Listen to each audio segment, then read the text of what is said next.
অস্ট্রেলিয়ার বিরুদ্ধে 2 বার বিজিটি জয়ের নায়ক, টেস্টে পূজারার অনবদ্য রেকর্ড। বন্ধুরা, আপনারা যদি দেখতে চান তাহলে ভিডিওটি শেষ অবধি দেখতে হবে, চ্যানেলটিকে সাবস্ক্রাইব করে একটা লাইক দিতে হবে এবং নোটিফিকেশন বেল আইকন দাবাতে হবে। চেতেশ্বর পূজারা ভারতের এক অমূল্য রতন, যিনি দীর্ঘদিন জাতীয় দলে উপেক্ষিত থাকার পর অবশেষে অভিমান আর হতাশা নিয়ে আন্তর্জাতিক ক্রিকেট থেকে অবসর নিয়েছেন।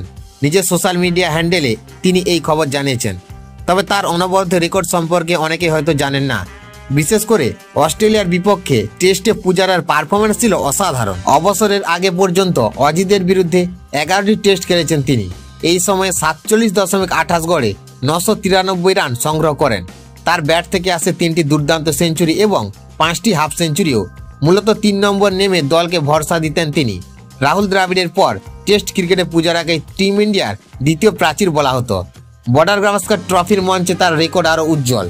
2013 সালে একাই 419 রান করেছিলেন পূজারা। 2014 সালে করেন 221 রান। 2017 সালের আসরে তার ব্যাট থেকে আসে 405 রান।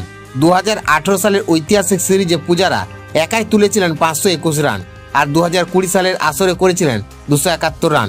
বলা যায় ভারতের একাধিক সিরিজ জয়ের পেছনে বড় অবদান রেখেছিলেন তিনি। বন্ধুরা, তবে অবসরের আগে ঘরোয়া ক্রিকেটেও ধাক্কা খান পূজারা। দলীপ ট্রফির দল থেকে বাদ পড়েছিলেন তিনি। তবুও ভারতীয় ক্রিকেটের ইতিহাসে তার নাম স্বর্ণাক্ষরে লেখা থাকবে।